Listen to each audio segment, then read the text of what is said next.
मोअज़्ज़ज़ ख़वातीन व हज़रात, अब वफाकी सेक्रेटरी मवासलात व चेयरमैन नेशनल हाईवे अथॉरिटी जनाब कैप्टन रिटायर्ड मोहम्मद खुर्रम आगा हैदराबाद सक्खर मोटरवे प्रोजेक्ट के बारे में ब्रीफिंग देंगे।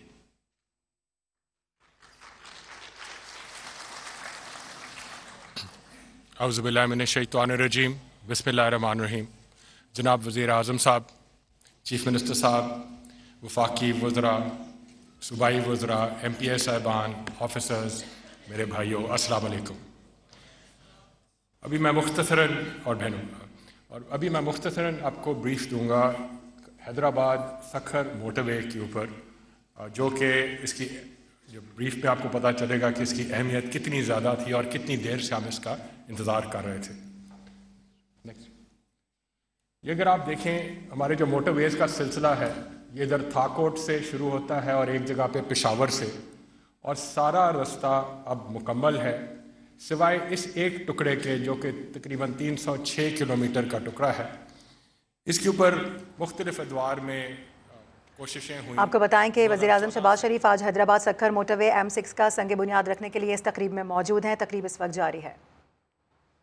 Welcome back. रावलपिंडी स्टेडियम की इंटरनेशनल क्रिकेट की मेज़बानी खतरे में पड़ती नजर आ रही है, क्योंकि पिच को ICC ने औसत दर्जे से कम तर करार दे दिया है। पिंडी टेस्ट में कई बैटिंग रिकॉर्ड्स भी कायम हुए हैं। ICC के मुताबिक पिंडी वेन्यू के अब 2 डीमेरिट पॉइंट्स हो गए हैं। इसी की तफसील जानेंगे, कादिर ख्वाजा हमारे साथ हैं। कादिर ख्वाजा, अपडेट कीजिए।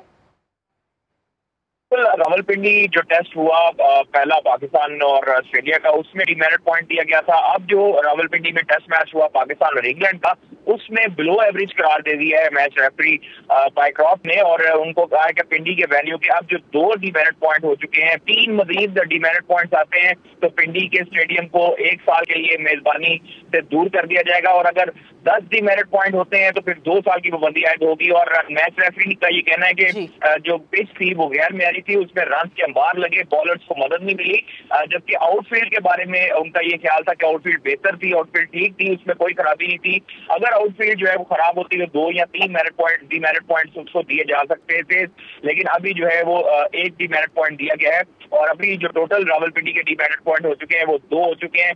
3 मजीद अगर मिलते हैं तो 1 साल के लिए इंटरनेशनल क्रिकेट से दूर हो जाएगा। तफसील बताने के लिए शुक्रिया कादिर ख्वाजा।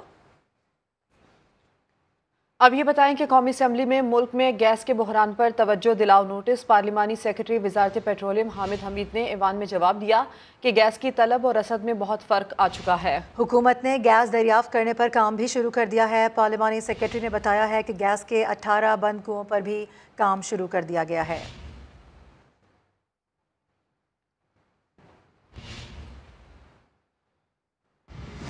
और अभी आपको खबर देंगे कि वफाकी वजीर खुर्शीद अहमद शाह को बैरून मुल्क इलाज के लिए जाने की इजाज़त मिल गई है। सक्खर की एहतसाब अदालत ने होम सेक्रेटरी को ECL से नाम निकालने की हिदायत भी कर दी है। इसी की तफसील जानेंगे साहिल जोगी से। साहिल, अपडेट कीजिए। जी बिल्कुल, अभी वसाइल के वफाकी वजीर खुर्शीद शाह की तबीयत नासाज है।